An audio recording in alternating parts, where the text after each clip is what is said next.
Target acquired. Coordinates locked. Releasing kinetic ordnance. There is no explosion, no mushroom cloud. Just a silent silver rod, falling from the heavens at 7 miles per second. The war of the future will not be declared. It will simply arrive. You see it in movies, don't you? Spaceships dogfighting among the stars, laser beams crisscrossing the void, heroic battles for the fate of the galaxy. It's exhilarating, dramatic, and utterly captivating. But what if I told you the true future of space warfare? The one being quietly developed right now is nothing like that.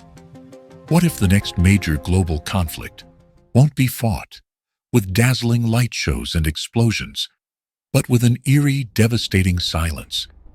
It's a future where the sky itself becomes the weapon, and the most terrifying strike imaginable comes not with a bang, but with a whisper, from an enemy you may never even see. We're not talking about some far-fetched sci-fi dream here. We're talking about a concept that's been in the minds of military strategists for decades. A weapon so deceptively simple, yet unimaginably powerful. It redefines everything we thought we knew about defense and attack. Kinetic bombardment, or, as it's more chillingly known, rods from God. Imagine, if you can, the sheer unbridled force of a freight train, hurtling at impossible speeds. Now, picture all of that immense kinetic energy, the raw, crushing power of that speeding mass, concentrated onto the tip of something as small and precise as a needle. That's what we're talking about. That's the force arriving from the heavens, silently, indefensibly. The most devastating weapon of the future isn't some complex high-tech bomb with 1,000 moving parts. It's a simple metal rod, weaponized by the pure, terrifying physics of falling from space. And it changes everything. For generations, the ultimate terror in warfare has been the nuclear bomb. That blinding flash, the deafening roar, the mushroom cloud reaching for the sky, and the lingering, deadly radioactive fallout that poisons the land for centuries. But what if you could deliver a comparable blow? A strike with the force of a small tactical nuclear weapon, without any of that radioactive aftermath. That, my friends, is the promise, or perhaps the threat, of kinetic bombardment. It's a clean kill, if such a thing can ever be called clean, with an impact that can devastate an entire city block, yet leave the surrounding areas untouched by radiation. The concept itself is elegantly brutal. Take a massive, dense rod, typically made of tungsten, a metal renowned for its incredible hardness and density. Now, launch it into orbit, position it over a target on Earth, and then simply let it go. The rod doesn't need explosives. It doesn't need a warhead. Its destructive power comes entirely from its speed, from the sheer, terrifying physics of acceleration. As it plummets through the vacuum of space and then slices through our atmosphere, it gathers unimaginable velocity. By the time it hits its target, it's moving at hypersonic speeds, often exceeding Mach 10, or over 7 miles per second. This isn't just fast, it's an express ticket to oblivion. When that tungsten rod, perhaps 20 feet long and a foot in diameter, slams into the Earth at those speeds, the kinetic energy released is staggering. We're talking about an impact equivalent to approximately 11.5 tons of TNT. Think about that for a second. Without any chemical explosives, without any nuclear material, simply through the raw power of gravity and velocity, you get an impact that can bore through hardened bunkers, collapse entire buildings, and leave a crater where there was once a thriving structure. The ground-penetrating capability alone makes it an ultimate bunker buster, able to reach deep underground facilities that are impervious to traditional aerial bombardment. And because it's coming from orbit, its angle of attack is incredibly steep, making it almost impossible to defend against, With conventional missile defense systems, there's no arc to track, no predictable trajectory that allows for interception. It just arrives. This isn't just a modern fantasy. The seeds of this terrifying idea were planted decades ago, during the crucible of the Cold War. Back then, the U.S. Air Force conceptualized Project Thor, an early iteration of the rods from God idea. They envisioned telephone pole-sized tungsten rods, heavy and dense, being dropped from orbit to deliver devastating non-nuclear strikes. It was a vision ahead of its time, constrained by the technological limitations of the era, but the fundamental physics were understood. Then came the 1980s, and with them, President Ronald Reagan's Strategic Defense Initiative, famously dubbed Star Wars. While often remembered for its focus on laser weapons and missile defense shields, SDI accelerated research into a whole spectrum of space-based defensive systems, including kinetic kill vehicles. These were designed to physically impact and destroy incoming missiles, proving that the concept of weaponizing pure kinetic energy was not only viable, but a critical area of military advancement. These historical precedents show us that the idea of space as a warfighting domain and kinetic bombardment as a weapon within it has deep roots.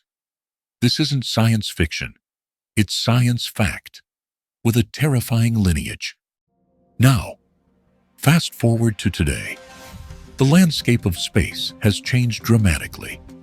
What was once the exclusive domain of a few superpowers is now a bustling superhighway, teeming with satellites.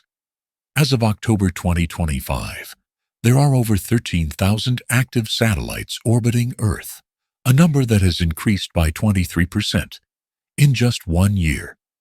This explosion in orbital traffic isn't just for our Netflix and GPS. It's the nervous system of our modern world. Our financial markets, our global communications, our navigation systems, our weather forecasting, even the timing for our power grids, all depend on these silent sentinels above us. This dependency has not gone unnoticed by global powers. Major world players like the United States, China, and Russia are actively developing and testing what are known as counter-space capabilities. These aren't just about launching more satellites. They're about developing the means to disrupt, disable, or destroy an adversary's space assets. The establishment of the U.S. Space Force on December 20, 2019, as the first new branch of the U.S. Armed Forces in over 70 years, isn't just a bureaucratic reshuffle. It's a formal, undeniable recognition that space is no longer just a support domain. It is a critical warfighting domain. The Guardians, as its members are called, are being trained for a conflict that many of us can barely imagine. So, while rods from God represent a physical, devastating strike, the future of space warfare is also far more insidious and subtle. It's a war that might begin, not with an impact, but with a flicker. It involves electronic warfare, like jamming satellite signals, causing communication blackouts, or disrupting GPS-guided ships and planes, sending them off course. It involves cyber attacks, invisible assaults, designed to disable or hijack enemy space assets, turning their own technology against them. Imagine a global stock market crash, as financial networks suddenly go dark, or entire regions losing power as critical infrastructure fails, all because a silent, invisible attack has crippled the satellites that underpins our modern world. These first shots of a space war wouldn't be seen by the naked eye, but their effects would ripple through every aspect of our daily lives, signaling a conflict that has already begun, unannounced. But let's circle back to the rods from God, because their unique brand of devastation is what truly keeps military strategists up at night.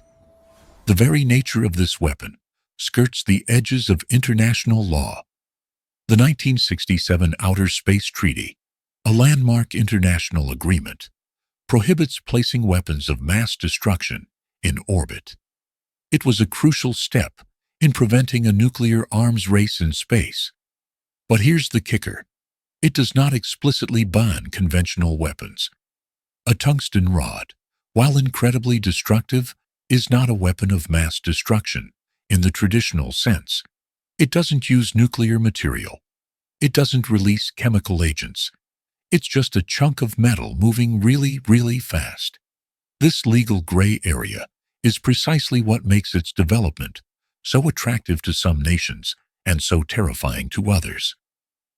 It offers a path to overwhelming, undefeatable force without crossing the bright red line of nuclear proliferation in space. Consider the potential for a silent bunker buster scenario. A hidden command center deep underground, thought to be impregnable. No traditional bomb can reach it, but a rod from God dropping from orbit could pierce through layers of concrete and earth with unimaginable force, decapitating a nation's leadership without a traceable launch signature. This isn't just about destroying a target. It's about doing so with an almost surgical precision, leaving minimal collateral damage beyond the immediate impact zone, and without the public geopolitical fallout of a nuclear strike. It's a clean, decisive blow that leaves its victims reeling, trying to understand what hit them and from where. The sheer speed and angle of attack of these orbital projectiles render traditional air defenses obsolete. You can track missiles launched from the ground, detect aircraft approaching your airspace, but how do you stop something falling directly from space at hypersonic velocities? By the time it's detected, it's already too late. There's no time for interception, no opportunity for evasive action. The war of the future, initiated by such a weapon, would indeed simply arrive. This silent, invisible threat isn't just about kinetic bombardment.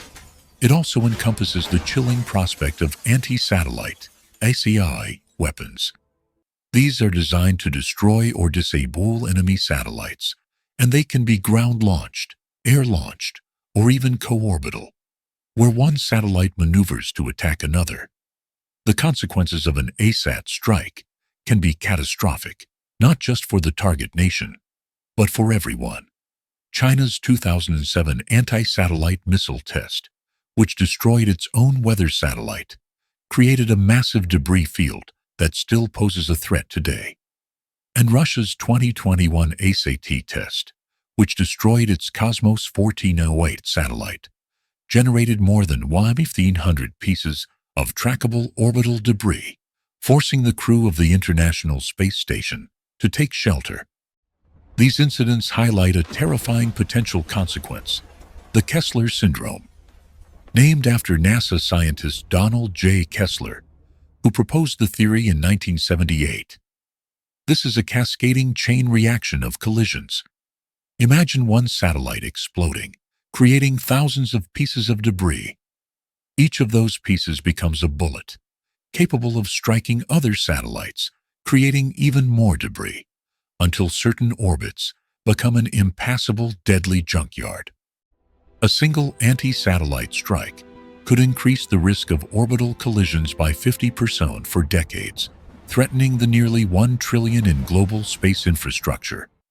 If the Kessler syndrome were to fully unfold, it could effectively shut down access to space for generations, ending our reliance on satellites, crippling our modern society, and perhaps even trapping humanity on Earth for centuries. This isn't a war with a winner. It's a war where everyone loses, where the very heavens become a weapon against us all. The global space economy, valued at $447 billion in 2023, and projected to reach a staggering $1.8 trillion by 2035, is entirely dependent on the peaceful and secure use of space. The destruction of even a single critical satellite can have significant economic consequences, disrupting global financial networks, navigation systems like GPS, and communications infrastructure.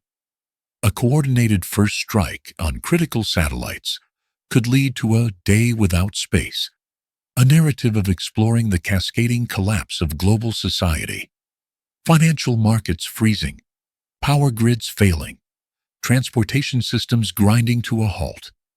Imagine the panic, the chaos, the sheer terror of a world suddenly plunged back into a pre-digital age, all because of a silent war fought hundreds of miles above our heads.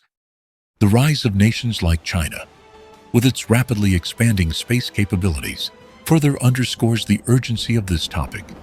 Since the end of 2015, China's on-orbit satellite presence has grown by approximately 927%, with over 1,189 satellites in orbit as of July 2025. This isn't just about commercial growth. It's about strategic positioning in a domain that is increasingly seen as the ultimate high ground. So, where does that leave us? With the chilling realization that the space age, which began with the hopeful promise of Sputnik in 1957, has quietly matured into a new arena for conflict. The militarization of space is not a future threat. It is our present reality. The terrifying potential of kinetic bombardment, of rods from God, is not a fictional construct, but a seriously considered, technically plausible weapon system. It represents the ultimate expression of power projection from orbit, a capability that renders traditional defenses obsolete and promises a future where war is less about declarations and more about sudden, devastating impacts from an unseen enemy. The next war won't be fought with starship dogfights like in the movies. It will be silent, invisible, and devastating. And the first sign you have of it might not be a mushroom cloud, but a silver rod, falling from the heavens, arriving unannounced. What then will be our defense? And how do you fight a war that you never even saw coming?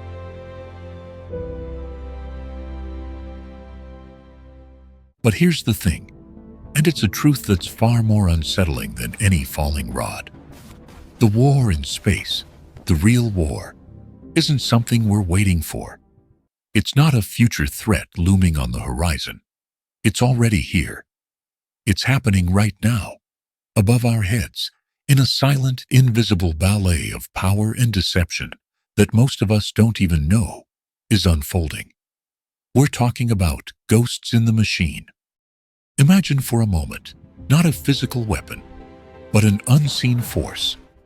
Not a silver rod tearing through the atmosphere, but a silent, insidious hand reaching out across thousands of miles of vacuum to pluck a piece of our modern world right out of the sky.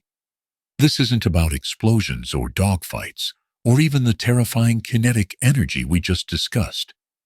This is about information. It's about data. It's about the very digital infrastructure that underpins our entire civilization, all of it broadcast, relayed, and received through the invisible tendrils of our satellite networks. Think of it this way. Space has become a digital battlefield. Our data streams are the supply lines, constantly ferrying vital information from one point to another, connecting continents, enabling economies, guiding our ships and planes. A software glitch in this new arena isn't just an annoyance, it's an artillery strike. And a GPS blackout. That's the modern equivalent of a medieval siege, cutting off a city from the outside world, plunging it into disarray and chaos. You see, for decades, we've thought of space primarily as a domain of exploration, scientific discovery, and perhaps a convenient place to put our weather forecasts and TV signals. But beneath that benign surface, a different kind of arms race has been accelerating. It's a race for dominance over the very arteries of our interconnected world. We're talking about cyber attacks that can blind a satellite, signal jamming that can silence an entire region, and even lasers that can dazzle, disorient, or permanently incapacitate the eyes and ears we've launched into orbit. These aren't hypothetical threats. These are capabilities that major world powers, like the United States, China, and Russia, are actively developing and testing. It's a quiet shadow war, fought with electrons and photons, not bullets and bombs, and the stakes couldn't be higher. Consider the sheer volume of what's up there. As of October 2025, there are over 13,000 active satellites orbiting our Earth. That number has surged by a staggering 23% in just 1 year. It's a crowded neighborhood, and every single one of those satellites is a potential target, a node in a vast interconnected web that we all rely on, often without even realizing it. From the moment you wake up and check your phone for the weather, to the GPS guiding your morning commute, to the seamless flow of global financial transactions, virtually every aspect of modern life is touched by these orbiting machines. The global space economy, valued at $447 billion in 2023, is projected to soar to an astonishing $1.8 trillion by 2035. That's a massive target, an incredibly valuable asset, and a profound vulnerability. So, what does this invisible war look like? Let's paint a picture. It might begin not with a flash, but with a flicker. One morning you wake up, reach for your smartphone, and nothing. No signal.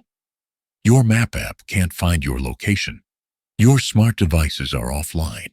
You might dismiss it as a local network outage, a temporary glitch. But then, you hear reports. Ships in the middle of the ocean are suddenly off course, their GPS-guided navigation systems feeding them erroneous data. Air traffic control systems experience unexplained disruptions. The global financial markets, those intricate webs of digital transactions that move trillions of dollars around the world every day, suddenly freeze, unable to verify trades or communicate across borders. This is the aha moment we need to grasp. The first shot of the next world war won't be an explosion you see on TV. It will be your phone losing its signal, or the global financial market freezing, as our civilization is systematically unplugged from orbit. It's a chilling thought, isn't it? To realize that the very infrastructure we've built to connect us, to empower us, could be weaponized to bring us to our knees without a single visible strike. This isn't just about disabling a satellite. It's about disrupting the fabric of society. Imagine a modern city without GPS. Emergency services struggle to find locations. Deliveries grind to a halt. Power grids, increasingly reliant on satellite timing signals, could become unstable, leading to widespread blackouts. It's a day without space scenario, as some strategists call it, and it exposes a terrifying fragility in our hyper-connected world. The legal framework governing this new battlefield is, to put it mildly, complicated.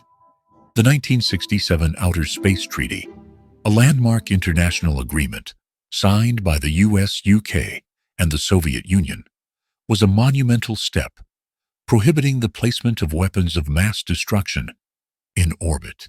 Its intent was noble, to prevent a nuclear arms race in space. But here's the critical loophole. It doesn't explicitly ban conventional weapons.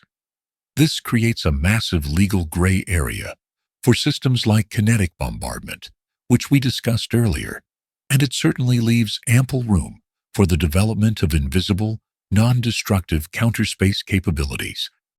But the threat isn't always invisible, even if the primary weapons are. Sometimes, the intent is overtly destructive, even if the methods are evolving.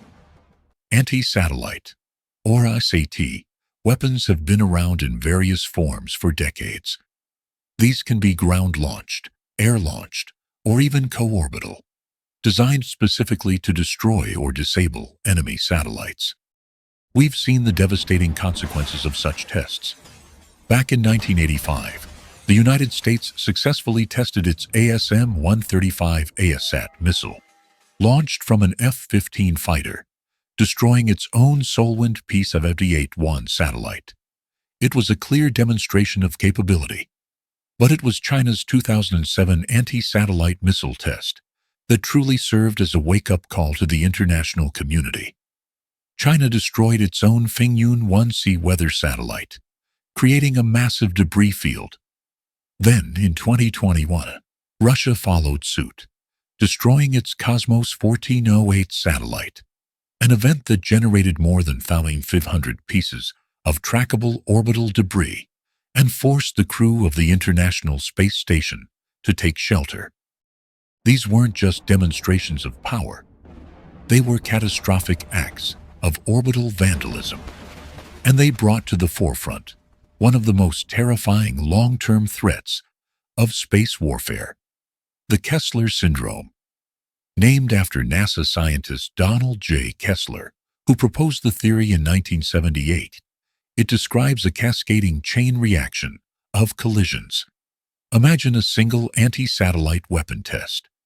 The debris from that one impact then collides with other satellites, creating even more debris. Each new collision generates more fragments, which in turn collide with more objects, until certain orbits become so saturated with untrackable, hypersonic shrapnel that they are effectively unusable for generations. A single anti-satellite strike, experts warn, could increase the risk of orbital collisions by 50% for decades, threatening the nearly $1 trillion in global space infrastructure. Think about that for a moment. Not just the immediate impact of a lost satellite, but a scenario where humanity effectively loses access to space for all practical purposes, locking us out of the very domain that underpins our modern world. It's a tangible, apocalyptic threat, one that makes the silent, invisible war even more terrifying, because even a successful attack could have unforeseen, devastating consequences for everyone. The growth of satellite populations only exacerbates this risk. Since the end of 2015, China's on-orbit satellite presence has ballooned by approximately 927%, with over 189 satellites in orbit as of July 2025. Russia, too, continues to expand its capabilities, and it's not just government agencies. Proposals have been submitted for over 1 million private satellites, though experts believe the carrying capacity of low Earth orbit is likely around 100 through satellites, a figure that could be reached before 2050. More satellites mean more targets, more potential for accidental collisions, and a greater risk of initiating a Kessler cascade. The concept of space as a warfighting domain is no longer theoretical, it's formal doctrine. The establishment of the U.S. Space Force on December 20, 2019, as the first new branch of the U.S. Armed Forces in over 70 years, was a pivotal moment. Its members, the Guardians, are training for this new reality, preparing to defend our nation's interests in this final frontier. Their mission isn't just about launching rockets. It's about navigating this complex invisible battlefield, protecting our digital supply lines, and anticipating the ghost in the machine before it strikes. This shift isn't just about offensive capabilities. It's also about defensive measures. We're talking about technologies that can spoof GPS signals, making an enemy believe their assets are somewhere they're not. We're talking about sophisticated electronic warfare systems that can jam communications, effectively silencing an adversary's eyes and ears in orbit. And yes, even ground-based lasers designed to dazzle enemy reconnaissance satellites, temporarily blinding them, denying them crucial intelligence. The very definition of an act of war is evolving. In this new frontier, it might not be a missile strike. It could be something far more subtle, something that, just a few decades ago, would have seemed like science fiction. Imagine a satellite equipped with a robotic arm. It could simply nudge another nation's satellite. Just a gentle push. enough to shift it into a useless orbit, rendering it inoperable without any destructive explosion. That, in the cold calculus of space strategy, constitutes an act of war. It's a surprisingly elegant and terrifyingly effective way to disable an adversary's assets without leaving a trace of traditional aggression. This invisible conflict is the legacy of pioneers like General Bernard Schriever, considered a key architect of the U.S. military's space program, who in 1954 led the Air Force's first space organization, the Western Development Division. His vision, alongside the Cold War's strategic defense initiatives, including President Ronald Reagan's 1983 Star Wars program, which accelerated research into kinetic kill vehicles and laser weapons, laid the groundwork for this dual-use domain. They might not have envisioned cyber warfare or GPS spoofing with the clarity we see today, but they understood space was destined to be both a high ground and a battleground. The lines between civilian and military, between peace and conflict, are blurring in orbit. Every satellite, whether it's broadcasting your favorite shows, guiding a commercial airliner, or providing vital climate data, is also in a sense a strategic asset. And that makes every one of them a potential target in this silent, unseen war. So, the next time your phone loses signal, or your GPS acts up, or you hear about a mysterious glitch affecting global networks, take a moment, pause, and consider the possibility that you might not just be experiencing a technical malfunction. You might be witnessing the subtle, almost imperceptible tremors of a war that has already begun, fought by ghosts in the machine, high above us, in the silent expanse of the cosmos. The question then becomes, if the war has already started, and we can't even see the enemy, how do we ever hope to defend ourselves? We've been asking ourselves how we defend against a war we can't even see, a conflict unfolding in the silent vacuum of space. But here's the thing. This isn't a new question. Not really. The terrifying future of space warfare we're staring down right now. It's not some sudden alien invention. It's actually the realization of dreams, or nightmares, that have been brewing in the minds of strategists and scientists for generations. We're not inventing a new war. We're just finally building the machines for one that was drawn up on dusty blueprints decades ago. Think about it. The idea that space could be a battlefield didn't suddenly appear with the latest sci-fi blockbuster. Oh no. The moment humanity launched Sputnik in 1957, the race was on. Not just to explore, but to dominate, to gain the ultimate high ground. Both the United States and the Soviet Union, locked in that chilling dance of the Cold War, immediately saw the strategic implications. Satellites weren't just for pretty pictures of Earth. They were for spying, for communicating, for guiding. And if you could use them, you could also imagine taking them out. The militarization of space, as we understand it, truly began in those tense early years, as both superpowers started using satellites for reconnaissance and, almost simultaneously, explored anti-satellite technologies. Now, let's talk about something truly unsettling, a concept so audacious it sounds like pure Hollywood. Rods from God. You've likely heard the name, maybe dismissed it as a fantastical notion. But the chilling truth is, the fundamental idea behind these kinetic bombardment weapons, these silent silver spears falling from the heavens, was dreamed up not in a modern think tank, but deep in the Cold War era. We're talking about a declassified initiative called Project Thor. Imagine, if you will, the U.S. Air Force during a time when the threat of nuclear annihilation felt like a constant hum in the background, conceptualizing telephone pole-sized tungsten rods. Not just any rods, mind you, but incredibly dense, heavy cylinders, envisioned to be dropped from orbit, striking anywhere on Earth with a force that would make your jaw drop. This wasn't about explosives. It was about pure, unadulterated kinetic energy. When a mass like that hits our atmosphere, and then the ground, traveling at unimaginable speeds, we're talking Mach 10 or more, somewhere around 7 miles per second. The impact alone is devastating.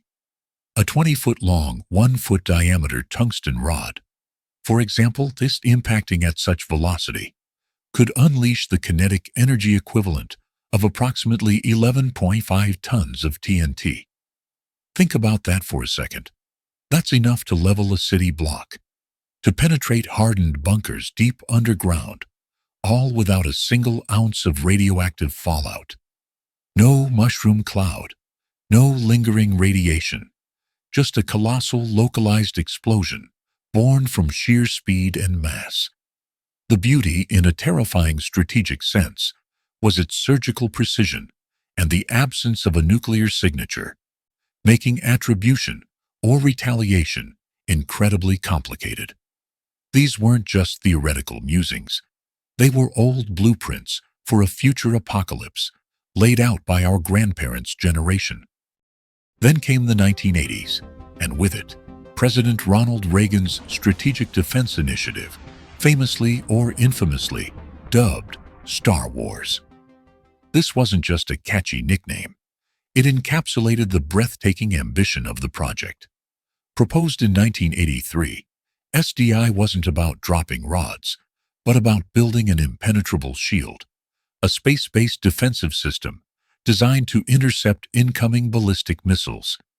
It accelerated research into all sorts of exotic space weaponry, kinetic kill vehicles that would smash into targets, high-energy laser platforms, particle beam weapons. It was the ultimate expression of the Cold War belief that technological superiority in space could win, or at least prevent, the next global conflict. For a generation, SDI was the stuff of science fiction, a grand vision that seemed almost impossible to build. Yet, the research, the funding, the sheer intellectual horsepower poured into those programs laid the groundwork for many of the capabilities we see emerging today.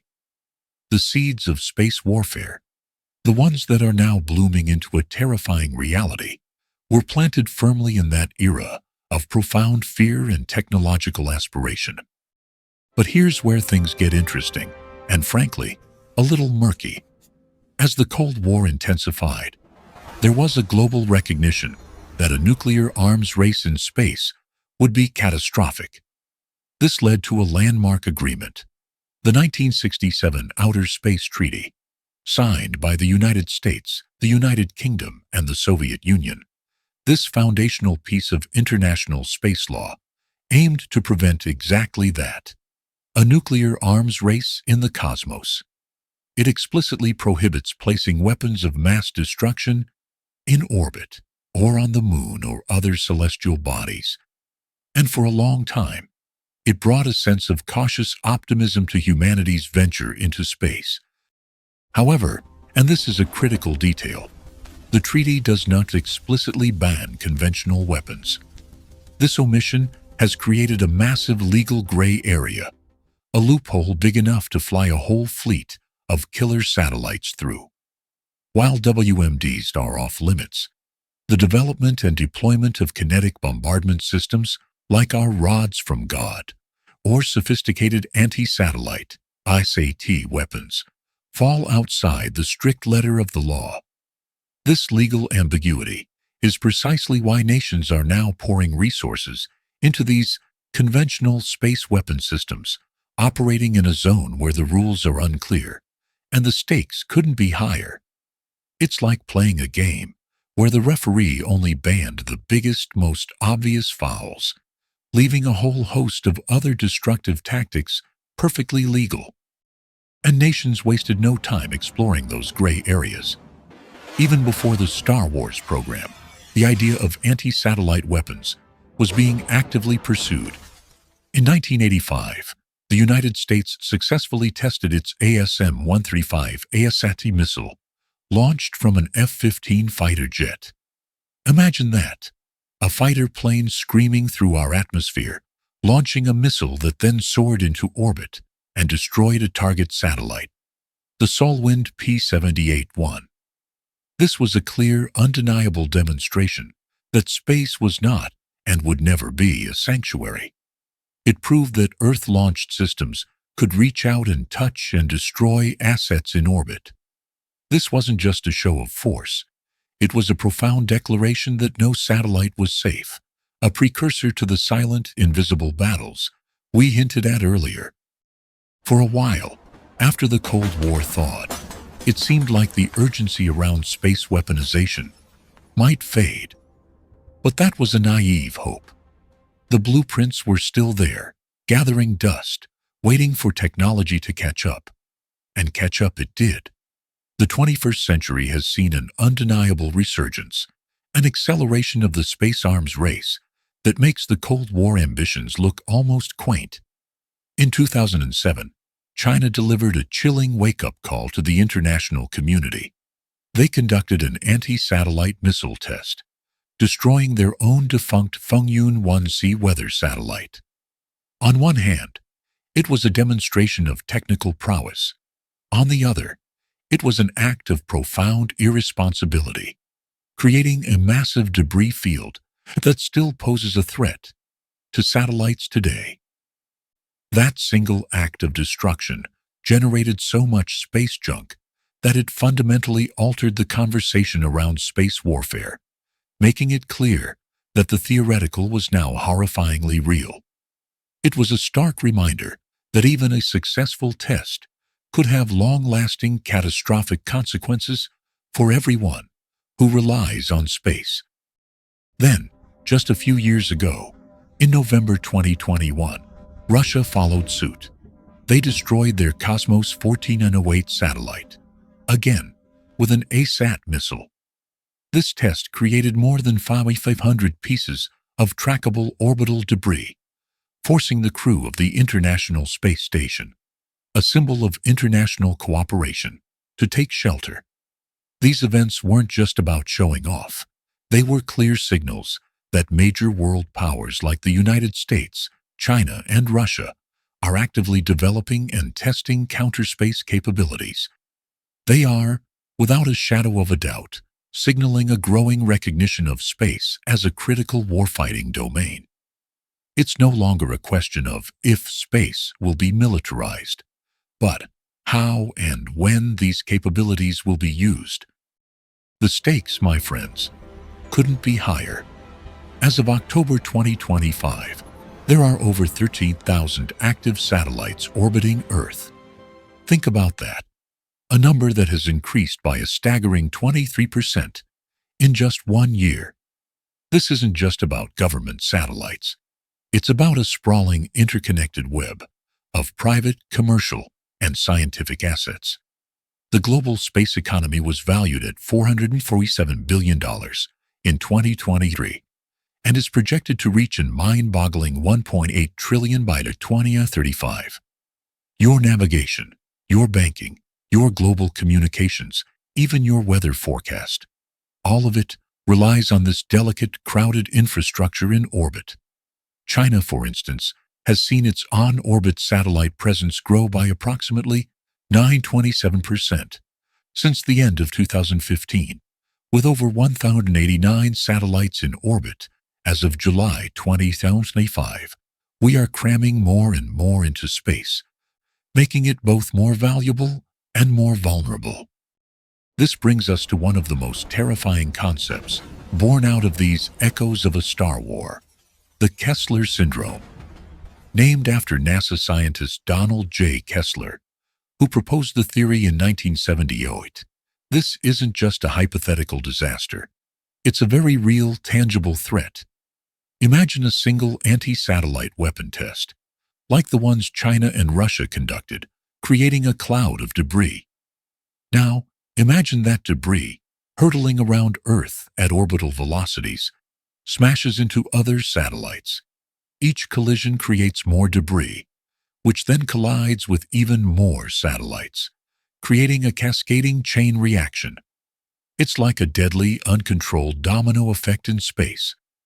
A single anti-satellite strike could increase the risk of orbital collisions by 50% for decades, threatening the nearly $1 trillion in global space infrastructure. If the Kessler syndrome were to truly take hold, the result would be catastrophic. Certain orbits, especially the highly utilized low Earth orbit, could become so choked with uncontrollable, lethal debris that exiting space for generations, maybe even centuries, would become virtually impossible. Think about that. No more new satellites. Existing ones, if they survived, would eventually fail.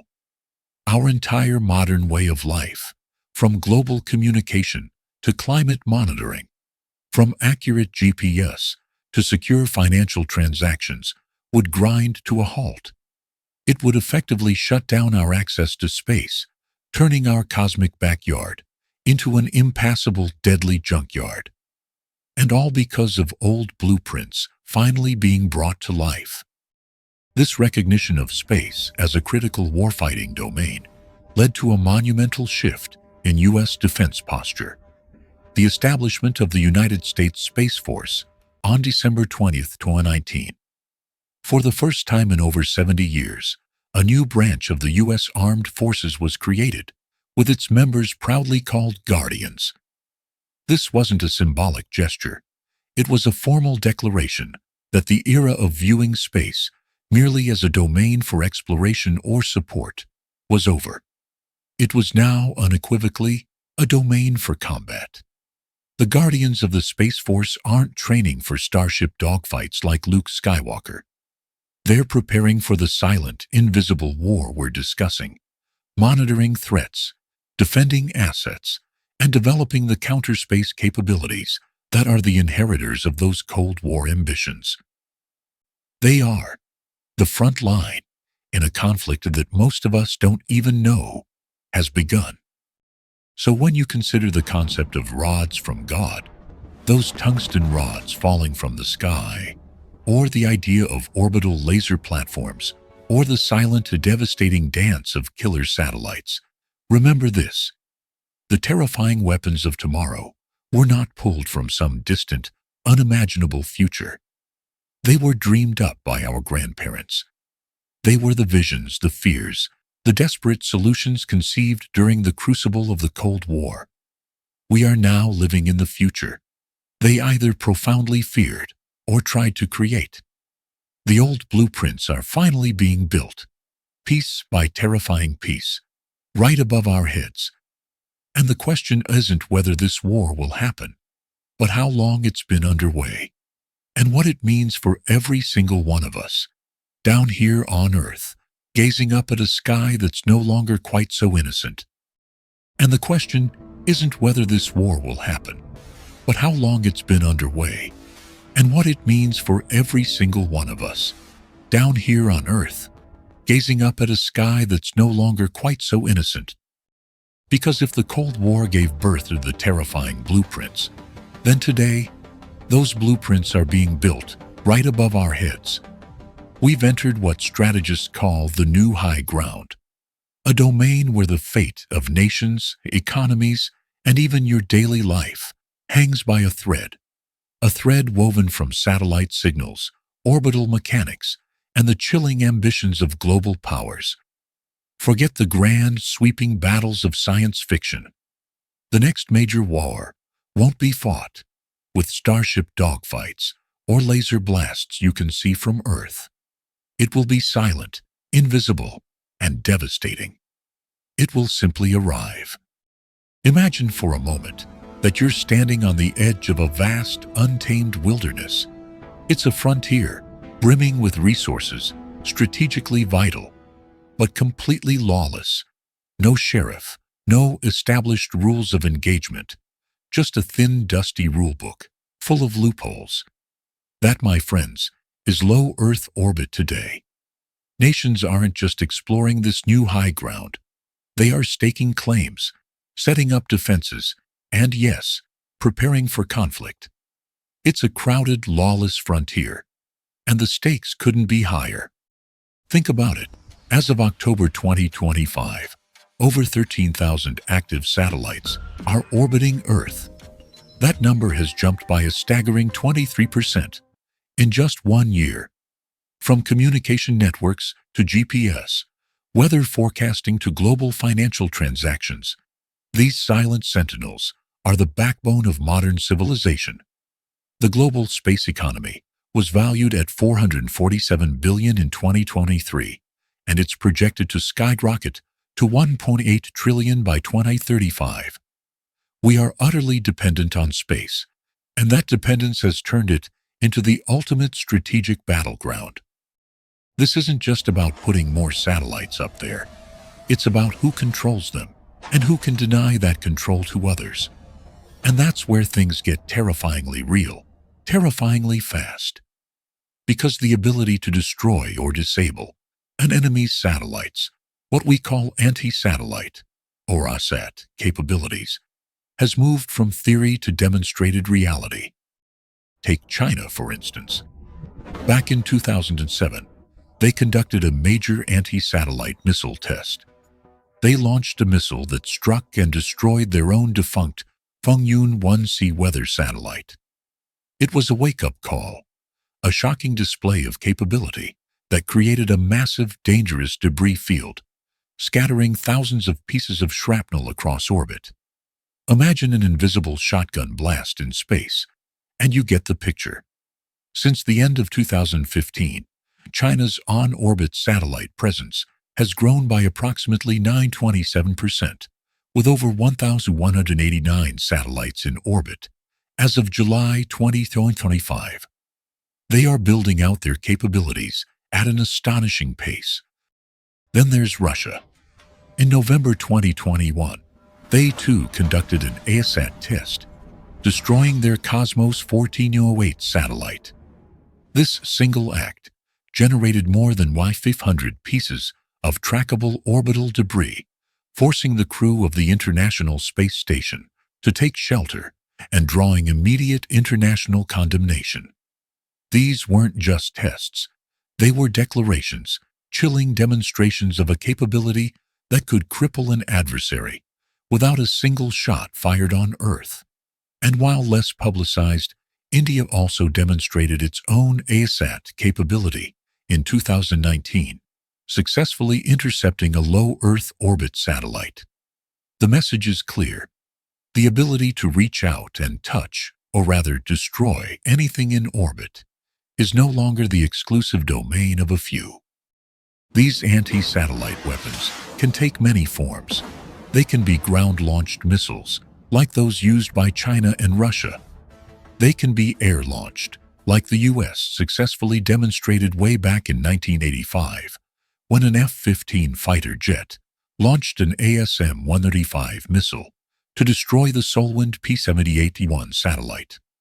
Or, perhaps most insidiously, they can be co-orbital, meaning a nation launches its own satellite that then maneuvers close to an enemy satellite, either to inspect, jam, or even physically destroy it.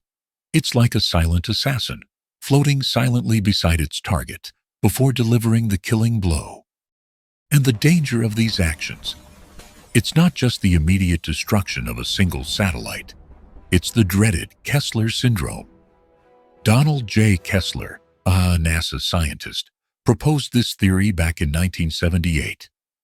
He warned that if enough objects collide in orbit, the resulting debris from those collisions would generate even more collisions, creating a cascading chain reaction.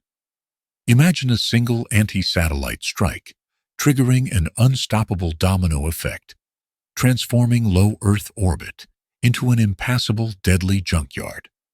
A single strike could increase the risk of orbital collisions by 50% for decades, threatening the nearly $1 trillion in global space infrastructure. This wouldn't just be an inconvenience. It could effectively shut down access to space for generations, trapping us on Earth and crippling every aspect of our technologically dependent lives.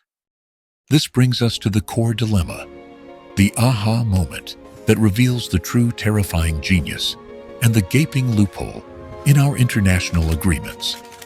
Back in 1967, in the shadow of the burgeoning Cold War, the United States, the United Kingdom, and the Soviet Union signed a landmark international agreement, the Outer Space Treaty. Its primary aim was noble: to prevent a nuclear arms race in space. It explicitly prohibited placing weapons of mass destruction in orbit or on celestial bodies like the Moon.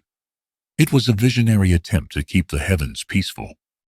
But here's the thing, and it's a legal loophole big enough to drop a tungsten rod through.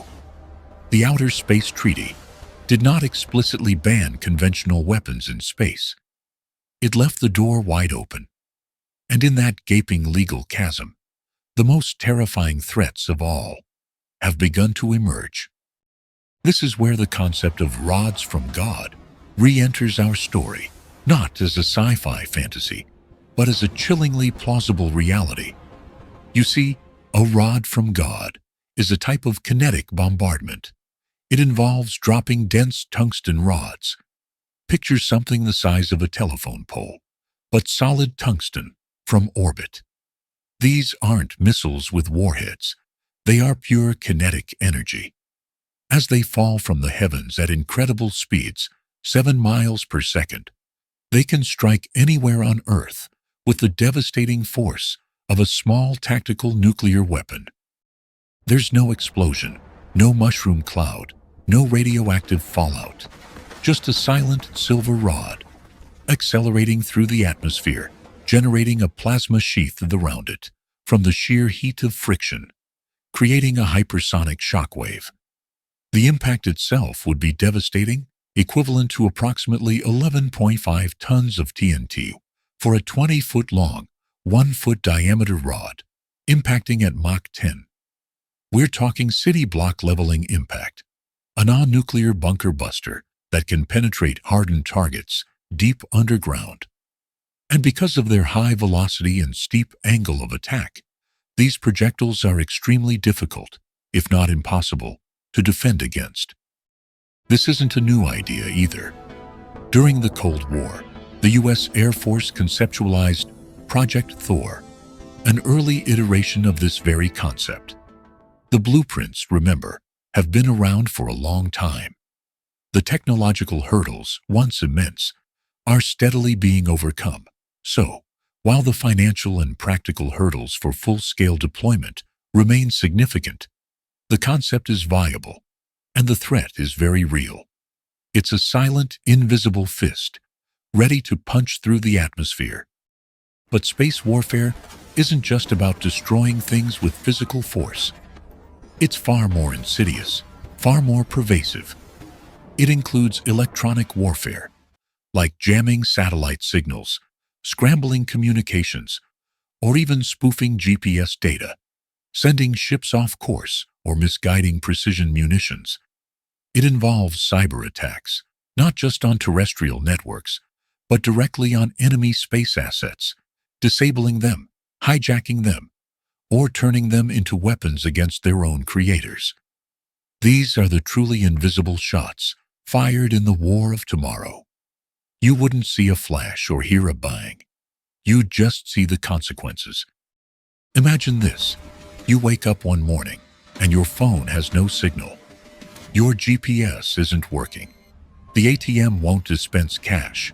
The stock market has crashed globally. Ships are going off course. Air traffic control is in chaos. Power grids flicker and die. This isn't a Hollywood disaster movie. This is the day without space, a chilling narrative potential where a coordinated first strike on critical satellites triggers a cascading collapse of global society. The first indication that a conflict has begun wouldn't be a declaration of war. It would be the sudden, inexplicable shutdown of everything you rely on. Even seemingly non-destructive actions can be acts of war in this new frontier. What if a satellite uses a robotic arm, not to destroy, but simply to nudge another satellite into a useless, decaying orbit? No explosion, no debris field, just a subtle, deliberate act of sabotage. This too constitutes an act of war, but one that is incredibly hard to detect, attribute, and respond to without escalation. This shift in thinking, from space as a peaceful domain to a warfighting domain, has fundamentally changed how nations approach defense. That's why, in 2019, the United States established the U.S. Space Force, the first new branch of the U.S. Armed Forces in over 70 years. Its members, the Guardians, are not training for traditional ground combat. They are learning to defend and project power in the ultimate high ground, understanding orbital mechanics, cyber warfare, and the complex dance of satellites. Figures like General Bernard Schriever, considered a key architect of the U.S. military's space program, laid the groundwork for this understanding decades ago, envisioning space as crucial to national security. And President Ronald Reagan's 1983 Strategic Defense Initiative, nicknamed Star Wars, while often mocked, accelerated research into space-based defensive systems, including kinetic kill vehicles and laser weapons, setting the stage for much of what we see today. This isn't about some distant, speculative future. This is happening now, above our heads, in a realm that feels so distant, yet is so intricately connected to every breath you take, every transaction you make, every piece of information you consume. The quiet, invisible war for the new high ground is well underway. The question isn't whether it will affect you, but how deeply. And what will you do when the war of the future simply arrives?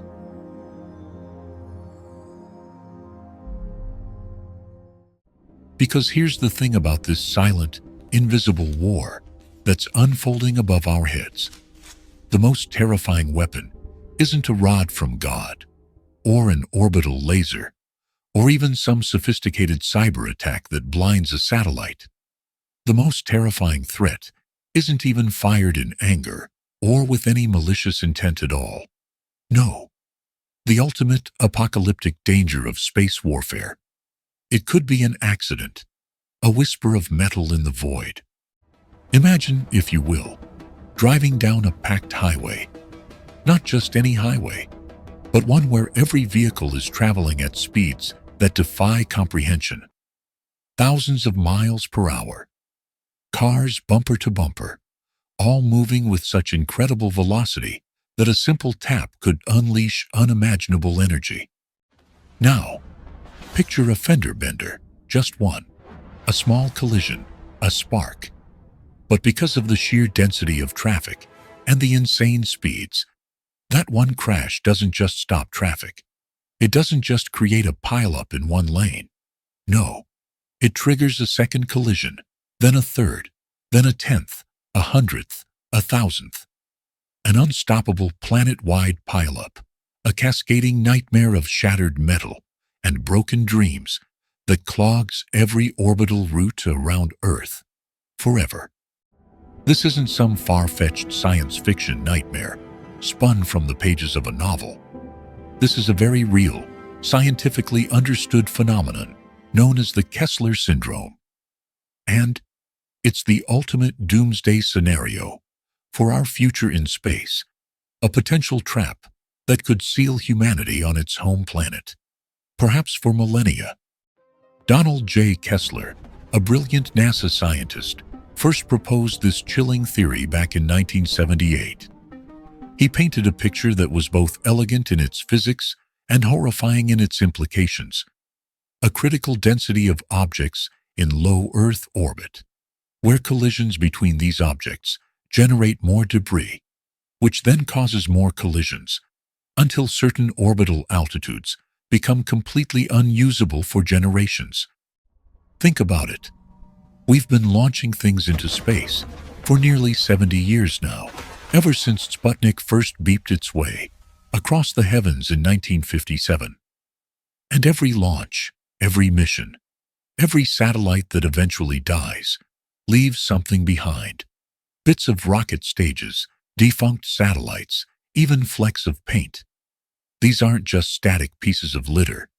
Oh no. They're all moving, hurtling around Earth at speeds of up to 17,500 miles per hour. That's roughly 7 miles per second. At those velocities, even a tiny paint chip can hit with the force of a bowling ball. A piece of shrapnel the size of your thumbnail could punch a hole clean through a satellite, or even a hardened space station. Right now, as you're listening to this, there are over 13,000 active satellites orbiting Earth, and that number is exploding. In just 1 year, the count of active satellites has jumped by a staggering 23%. We're launching more and more, faster and faster, for everything from GPS and global communication to weather forecasting and scientific research. It's like that highway getting more crowded by the minute. But imagine every vehicle is a bullet. Now, add weapons to the mix. Anti-satellite, ASAT weapons. These aren't just theoretical anymore. We've seen them used. In 2007, China conducted an anti-satellite missile test, deliberately destroying its own Fengyun 1C weather satellite. The result? A massive, sprawling debris field that shocked the international community and served as a stark, undeniable wake-up call. That single event created over 3,000 pieces of trackable debris and countless more smaller, untrackable fragments, all spreading out into a dangerous orbital cloud that continues to threaten other satellites even today. This wasn't just a fleeting moment. It was a permanent scar on our orbital environment. Then, in November 2021, Russia followed suit, destroying its Cosmos 1408 satellite. That one act of destruction generated more than 1,500 pieces of trackable orbital debris. These new pieces of shrapnel didn't just stay in one place. They spread. They forced the crew of the International Space Station to take shelter, reminding us just how close we are to the edge of this fragile ecosystem. The danger wasn't theoretical for them. It was a very real, life-threatening situation. Each of these tests, each act of calculated destruction, adds thousands of new, untrackable projectiles to the orbital environment. And this is where the math gets brutal and unstoppable. Imagine what happens if, in a moment of escalating tension, a nation decides to take out an enemy satellite. Just one. Perhaps it's a critical reconnaissance platform or a communication hub. The ISAT missile slams into it. Boom. Thousands of new pieces of debris are created. Each piece, now a tiny, deadly bullet, travels along its own unique trajectory. Some of these new pieces will inevitably cross paths with other satellites or other pieces of debris. Collision number 2, then 3, then 4. It's a geometric progression of destruction. A single anti-satellite strike could increase the risk of orbital collisions by 50% for decades. Think about that. 50% for decades. This isn't just about the immediate damage. This is about poisoning the well for a lifetime, creating a lasting legacy of danger that could haunt future generations. The debris from these incidents isn't going to simply disappear. It will remain in orbit, a testament to our short-sightedness for hundreds, even thousands of years. It's an environmental disaster on a cosmic scale, but one we can't see with our naked eyes. And it's not just military targets at risk. The global space economy was valued at $447 billion in 2023. It's projected to reach a staggering $1.8 trillion by 2035. This isn't just about government agencies anymore. This is about private companies, innovative startups, and the vast network of civilian services that underpin modern life. That nearly $1 trillion in global space infrastructure is floating out there, vulnerable, powering everything from the mundane to the miraculous. If the Kessler syndrome truly takes hold, we're not just losing access to the stars. We're losing the very fabric of our interconnected world. GPS, gone. The global positioning system that guides your car, your phone, airplanes, and ships across vast oceans? It relies on a constellation of satellites. Without them, navigation becomes a nightmare. Global financial networks? Down. Every stock market, every bank transaction, every digital payment is intricately linked through satellite communications. A day without space would instantly trigger a global stock market crash, plunging the world into economic chaos. Communications? Gone. Long-distance phone calls, emergency services, global diplomacy, even the internet as we know it, all reliant on those satellites. Can you imagine a world suddenly plunged into a global communication blackout? Weather forecasting, climate monitoring, astronomy, deep space exploration, all halted. Our ability to predict hurricanes, track climate change, gaze at distant galaxies, or send probes to other planets would be severely hampered, if not entirely eradicated. It would be a catastrophic step backward for science, for our understanding of the universe, and for our ability to protect ourselves from natural phenomena. Even agriculture, with its reliance on precision farming guided by satellite data, would suffer immense disruptions, potentially leading to widespread food shortages. And the irony? The most devastating weapon isn't necessarily a rod from God, designed to strike with the force of a tactical nuclear weapon without the fallout. It's not the cyber attack that blinds a satellite or jams its signals. No. The greatest threat to our future in space isn't malice. It's the simple, brutal, and unstoppable math of cascading collisions. It could be an accident, a miscalculation, an unforeseen consequence of a test, or even a simple malfunction. We are pushing the limits of low Earth orbit. As of October 2025, with over 13,000 active satellites, and that number growing at an alarming rate, we're creating a cosmic traffic jam. Proposals have been submitted for over 1 million private satellites, but experts believe the carrying capacity of low Earth orbit is actually around 100,000 satellites, a figure we could reach before 2050. We are quite literally filling up our cosmic backyard to dangerous levels, and the more crowded it gets, the higher the chances of that single catastrophic fender bender. The 1967 Outer Space Treaty, a landmark international agreement, prohibits placing weapons of mass destruction in orbit.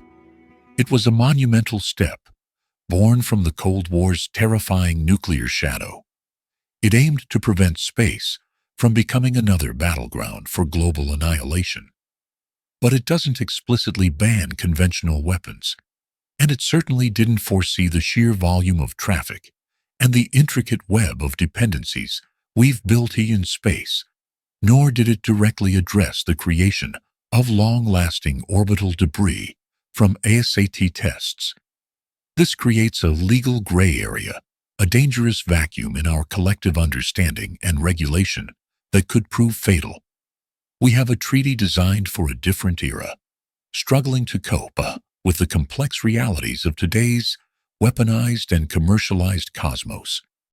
Imagine a future where our children and their children look up at the night sky and see not the promise of exploration, not the glimmer of future colonies, but a permanent, impenetrable veil of glittering debris, a shimmering, deadly shroud that traps us here, on Earth.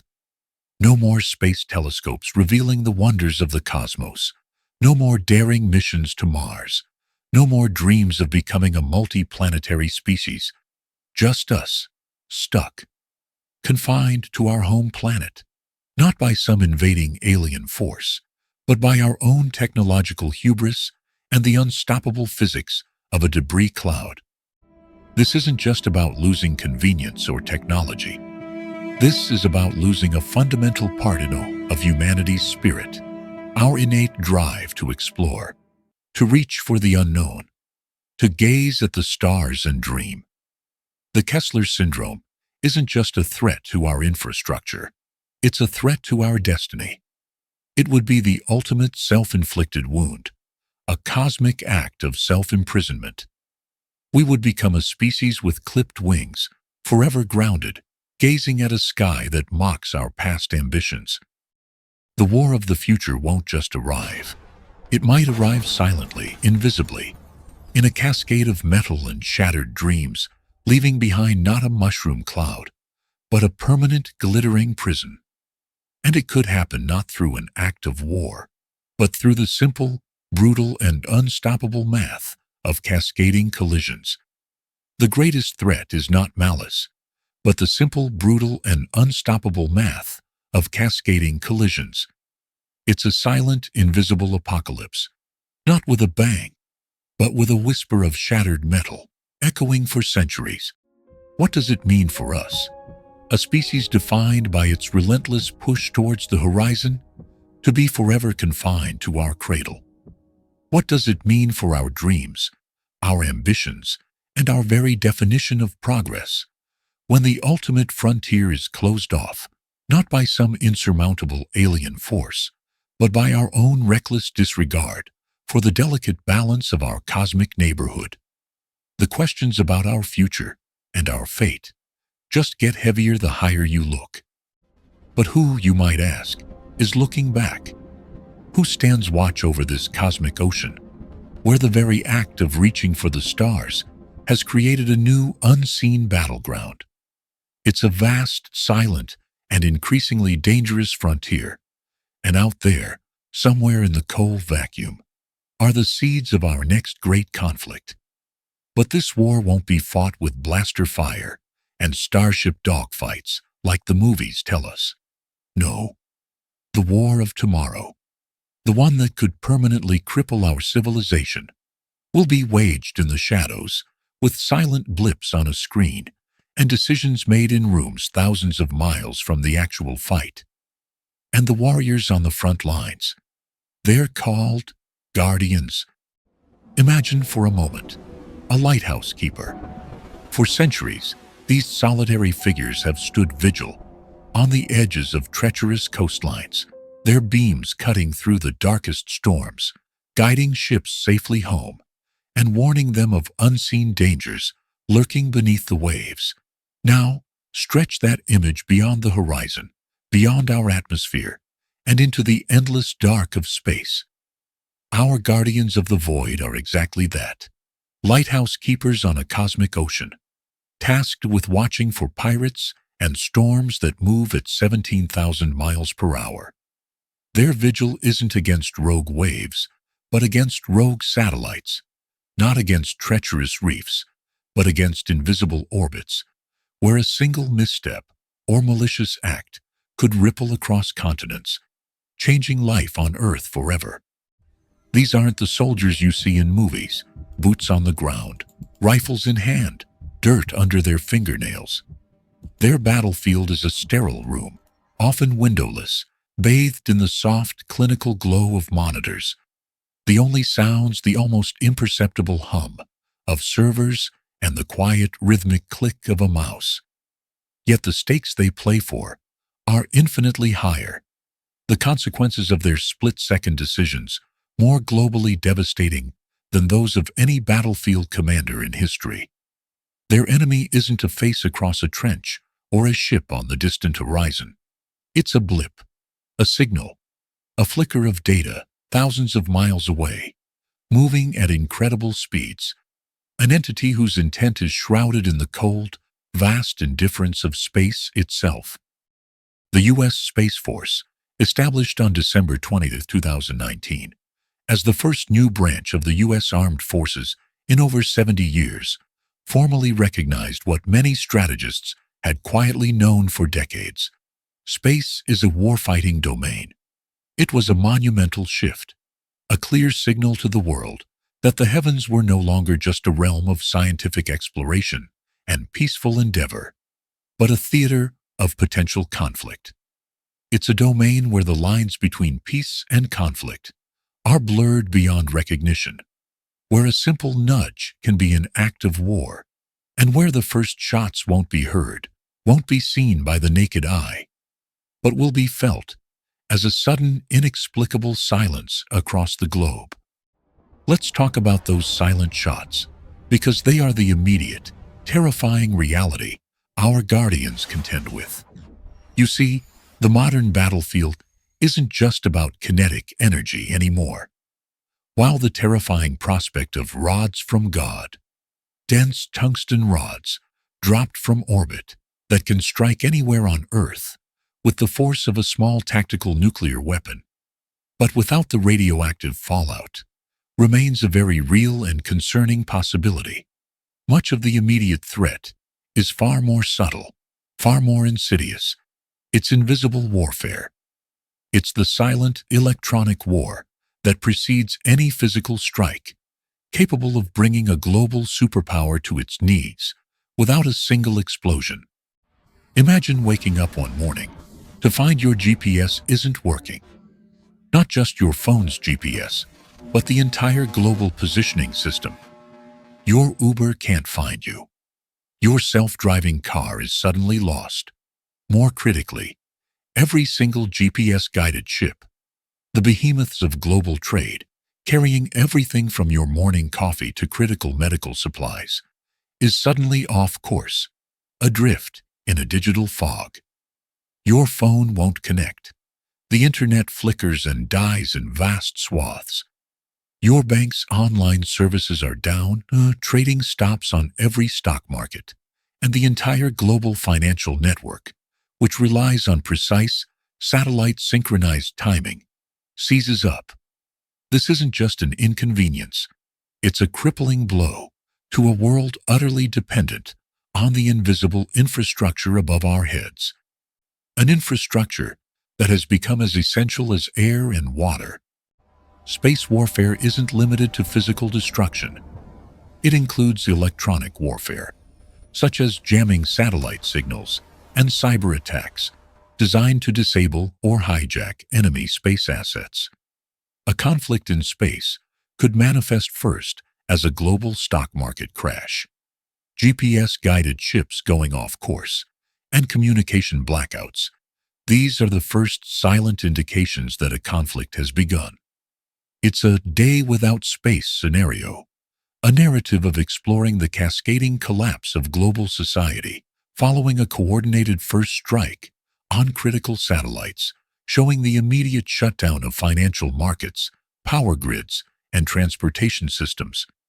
It's a terrifying potential reality, and the Guardians are the ones staring at those screens, trying to discern intent from anomaly, trying to avert this silent apocalypse. Is that a legitimate maneuver, or is an adversary attempting to spoof our GPS signals, sending critical infrastructure into disarray? Is that sudden silence from a communication satellite a malfunction, or has it been dazzled by a laser from a co-orbital platform, effectively blinding it, rendering it useless? These are the agonizing high-stakes questions that haunt the quiet, sterile rooms where the future of our civilization is being defended. The psychological toll must be immense.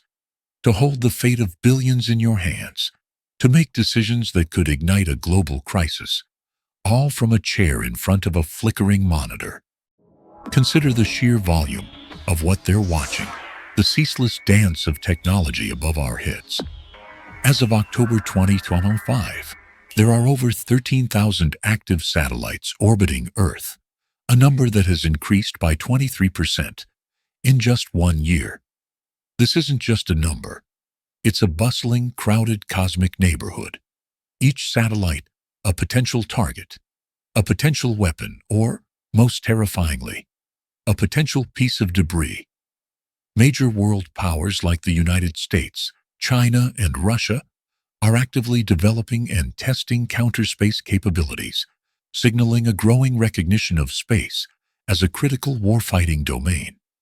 China's on-orbit satellite presence, for example, has grown by approximately 927% since the end of 2015, with over 189 satellites in orbit as of July 2025. Russia, too, is aggressively pursuing its own capabilities, as evidenced by its 2021 ASAE test. This isn't just about protecting our own assets. It's about understanding the intentions and capabilities of every other nation operating in this increasingly crowded, increasingly weaponized domain. The legal framework, like the 1967 Outer Space Treaty, a foundational treaty of international space law, prohibits placing weapons of mass destruction in orbit and was signed by the US, UK, and Soviet Union.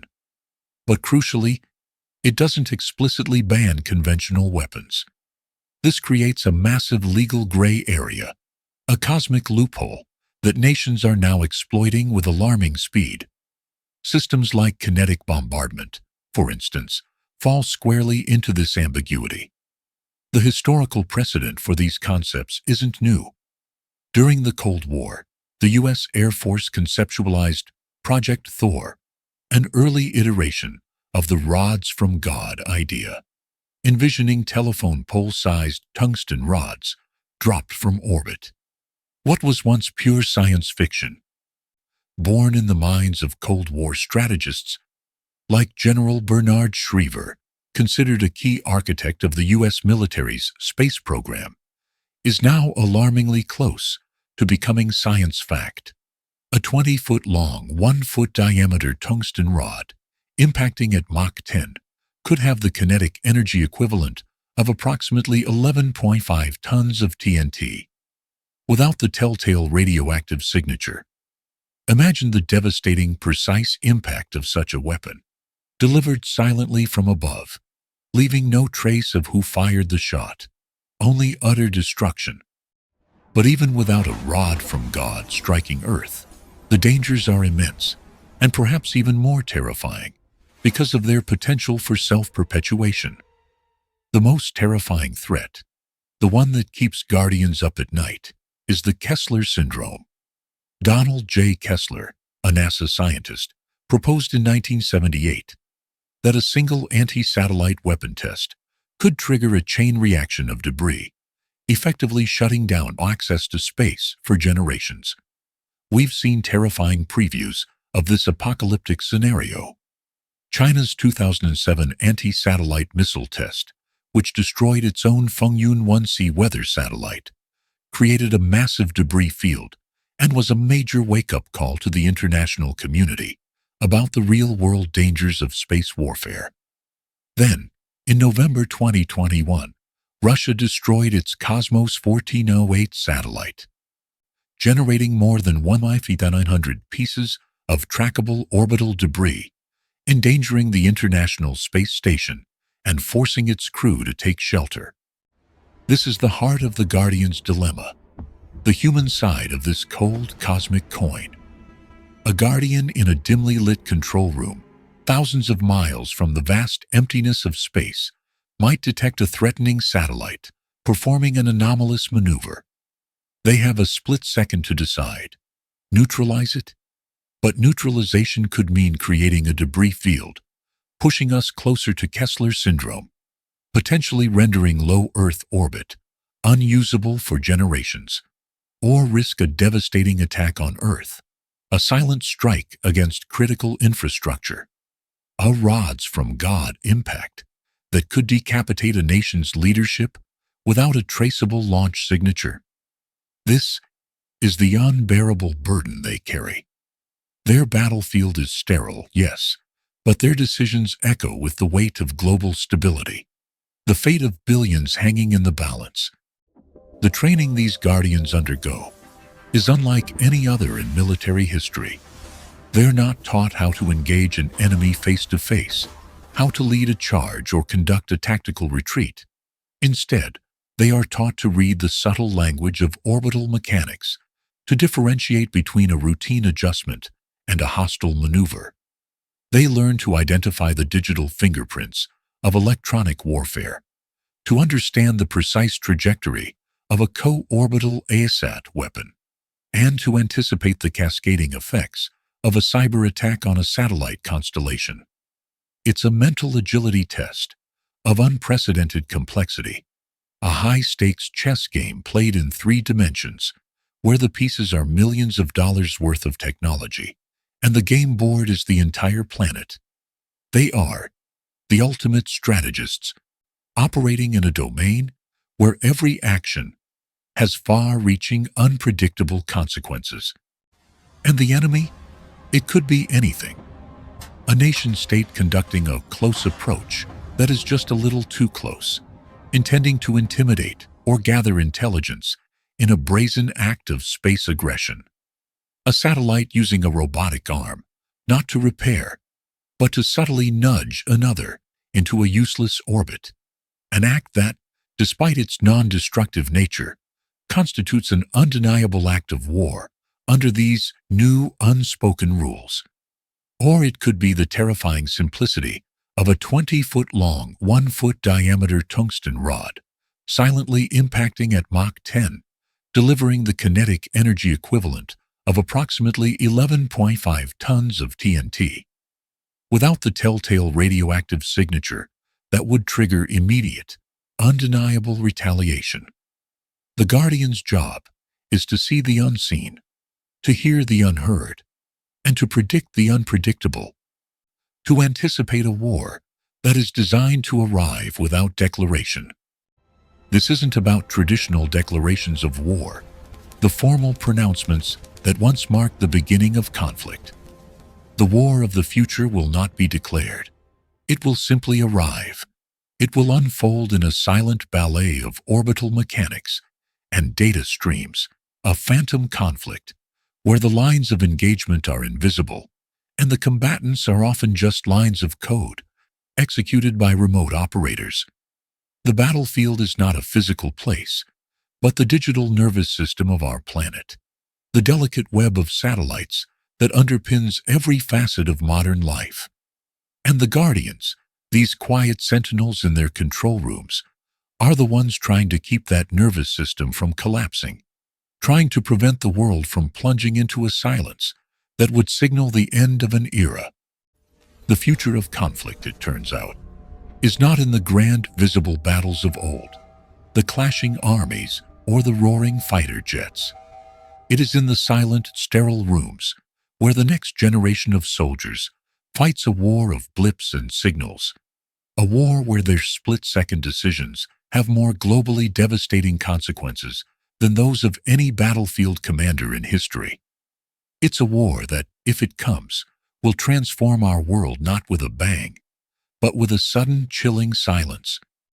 That chilling silence is not just the absence of sound. It's the deafening quiet of a world cut off. It's the silence that descends when the digital lifeline connecting us all is severed, one invisible strand at a time. And as we gaze upward, contemplating this terrifying future of silent, devastating conflict, we're faced with an even more unsettling truth. The very sky we've come to rely on, the cosmic high ground we're so desperate to control, might already be becoming a trap. We are in many ways like pioneers rushing to a new continent. Imagine the vast, unknown expanse, rich with promise and possibility. Each nation, each corporation, each visionary entrepreneur, staking their claim, planting their flag in the fertile digital soil of orbit. We're pushing outwards, driven by an insatiable human hunger for discovery, for advantage, for progress. But in our haste, in this modern-day gold rush to the heavens, we're forgetting something fundamental. The sky we are filling, this seemingly endless frontier, is not infinite. And the trash we leave behind, the digital detritus of our ambition, will one day build a wall for our descendants. This isn't hyperbole. This is the stark reality of an inheritance of debris. Consider the sheer volume. Just a few decades ago, space was a lonely place. A handful of brave satellites beeping their way around our planet, symbols of humanity's audacious reach. Today, as of October 2025, there are more than 13,000 active satellites buzzing above our heads, and that number has surged by a staggering 23% in just 1 year. Think about that. In the blink of an eye, comparatively, we've gone from a few intrepid explorers to a massive, sprawling city in low Earth orbit. And the growth isn't slowing down. Proposals have been submitted for over 1 million private satellites, with experts estimating that low Earth orbit's carrying capacity, its actual livable space, is only around 100,000 satellites, a figure we could hit if we keep going at this pace before 2050. These aren't just government-owned high-tech spy satellites anymore. This is Amazon putting up constellations to deliver internet. This is SpaceX blanketing the globe with Starlink. This is a democratized space, yes, but it's also a commercialized, privatized, and increasingly crowded one. This incredible expansion, this monumental achievement of human ingenuity, simultaneously creates a profound vulnerability. Every single one of those 13,000 active satellites, every piece of future infrastructure, is a potential target, a potential weapon, and a potential piece of lethal, untrackable trash. Because here's the thing about space: nothing ever truly goes away. There's no atmosphere to burn up discarded rocket stages, no oceans to swallow spent fuel tanks. When something breaks up in orbit, it doesn't just vanish. It shatters into thousands, sometimes millions of pieces. Each fragment, no matter how small, becomes a bullet, traveling at speeds incomprehensible to us. On Earth, 7 miles per second. Think about that for a moment. A tiny fleck of paint, traveling at that velocity, can punch a hole through a spacecraft. A bolt or a discarded tool can be catastrophic. This isn't theoretical. We've seen it happen. The militarization of space, the subtle, creeping shift from space as a support domain to a warfighting domain, began almost immediately after Sputnik launched in 1957. Both the US and the USSR recognized the strategic advantage of the high ground, using satellites for reconnaissance and exploring anti-satellite, or ISATU technologies. During the Cold War, the U.S. Air Force even conceptualized Project Thor, an early iteration of the rods from God idea we discussed earlier, envisioning telephone pole-sized tungsten rods dropped from orbit. While Project Thor never saw deployment due to practical and financial hurdles, the underlying idea of kinetic bombardment, of leveraging orbital mechanics for devastating effect, has always lingered in the strategic shadows. Fast forward to 1985, when the United States successfully tested an ASAT missile, launched from an F-15 fighter, destroying the Solwind P-78-1 satellite. It was a demonstration of capability, a stark warning. But it was just a taste of what was to come. Then came 2007. China conducted an anti-satellite missile test, intentionally destroying its own weather satellite, the Fengyun 1C. And the world watched, aghast. That single act created a massive, sprawling cloud of debris, thousands of pieces scattering across vital orbital pathways. It was a wake-up call, a stark demonstration of how quickly the pristine vacuum of space could be turned into a treacherous minefield. And it wasn't the last. In November 2021, Russia followed suit, destroying its Cosmos 1408 satellite, generating more than 1,500 pieces of trackable orbital debris. This act was so reckless, so dangerous, that it forced the crew aboard the International Space Station to take shelter, reminding us just how vulnerable our human presence in space truly is. Imagine the very home of international cooperation and scientific advancement, threatened by the debris of a deliberate, nationalistic act. These aren't just isolated incidents. They are flashing red lights, signs that this shared frontier, this common inheritance, is being increasingly viewed as a theater of war. Major world powers like the United States, China, and Russia are actively developing and testing counter-space capabilities. The establishment of the U.S. Space Force on December 20, 2019, as the first new branch of the U.S. Armed Forces in over 70 years, isn't just a bureaucratic reshuffle. It's a formal recognition that space is now a critical warfighting domain. Its members, the Guardians, are being trained for a conflict that many of us can barely comprehend. A conflict fought not with boots on the ground, but with data streams and orbital mechanics. And this brings us to the most terrifying, most apocalyptic threat of all: the Kessler Syndrome. Named after NASA scientist Donald J. Kessler, who first proposed the theory in 1978, the Kessler Syndrome describes a nightmare scenario. Imagine a single anti-satellite weapon test.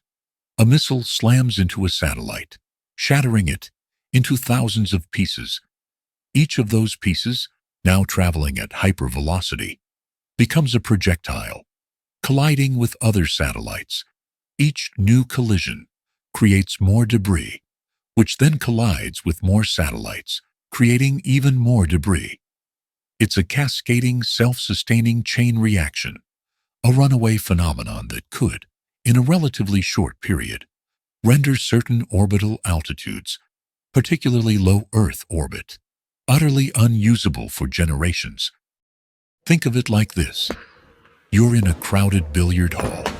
One ball is struck too hard, sending it flying off the table, hitting another, which then hits another, until the entire room is a chaotic, deadly storm of flying billiard balls.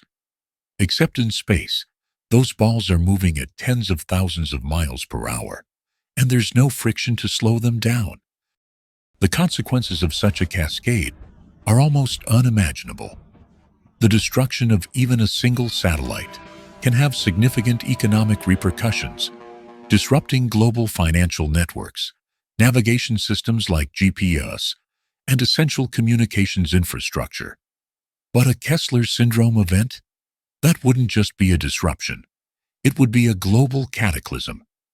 Imagine a day without space, not a theoretical exercise, but a chilling reality. The first shots of such a war might not be explosions. They might be a global stock market crash as financial data networks go dark. GPS-guided ships veering wildly off course, air traffic control systems failing, and entire communication blackouts silencing cities, regions, even continents. Your phone, your internet, your car's navigation, weather forecasts, disaster relief coordination, even the basic functions of modern society, all reliant on that delicate web of satellites above us. If that web is torn apart by an orbital debris field, we don't just lose our screens, we lose our ability to function as a global civilization. The global space economy, valued at $447 billion in 2023 and projected to reach a staggering $1.8 trillion by 2035, would be decimated. A single ASAT strike could increase the risk of orbital collisions by 50% for decades, threatening nearly $1 trillion in global space infrastructure. This isn't just about losing a potential future battlefield. It's about losing our present reality. It's about being cut off, isolated, plunged back into a pre-digital dark age, not by an enemy bomb, but by our own accumulated junk, our own reckless pursuit of dominance. The trash we leave behind would literally build a wall, an impenetrable barrier of high-velocity debris, making access to space incredibly dangerous, if not impossible, for our children and their children. Our descendants would look up at a sky shimmering with the glittering remnants of our ambition, a monument to our short-sightedness. This raises a profound ethical and philosophical question that we, as a species, are only just beginning to grapple with. The Outer Space Treaty of 1967, a landmark international agreement signed by the US, UK, and the Soviet Union, was designed to prevent a nuclear arms race in space. It prohibits placing weapons of mass destruction in orbit, and it established space as the province of all mankind, meaning no nation can claim sovereignty over any celestial body. But here's the crucial loophole, the legal gray area that keeps strategists awake at night. The treaty does not explicitly ban conventional weapons from orbit. It doesn't ban killer satellites or orbital laser platforms, or even the theoretical rods from God we first discussed.